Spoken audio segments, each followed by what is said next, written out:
के बाद मैं तो सोच भी नहीं सकती थी कि आपके और अब्बा मियाँ के रूप में एक बार फिर से पेरेंट्स का प्यार मिलेगा। ये तो कोई बहन भाई भी नहीं थे, लेकिन यहाँ आकर वो कमी भी दूर हो गई। इस्तेमाल किए जाते हैं नुकसान कर देने वालों के साथ। चलना नहीं आता तो घर से क्यों निकल पड़ते हैं आगे? मैरिज हॉल की लोकेशन है सॉर्टेड, डेकोरेशन का सामान बाहर से आ चुका है। करूंगी। देखिए मैंने आपसे जिंदगी में कभी कुछ नहीं। बेबी बाजी की बहुएं ड्रामे में अब फुफ्फो और सायरा जो ख्वाब लेकर इस घर में आईं, बहुत जल्द उनका ख्वाब ये टूट जाएगा।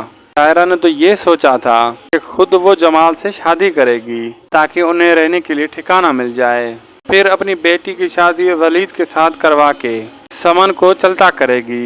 लेकिन अब सारा गेम ही उलट जाएगा।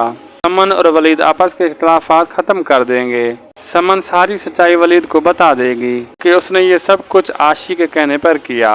अब वलीद और समन की शादी होती हुई दिखाई जाएगी। आप सबको ये ड्रामा कैसा लग रहा है? अपनी कीमती राय कमेंट बॉक्स में दें। वीडियो अच्छी लगे लाइक शेयर सब्सक्राइब लाजमी करें। मिलते हैं अगली वीडियो में, तब तक के लिए अल्लाह हाफिज।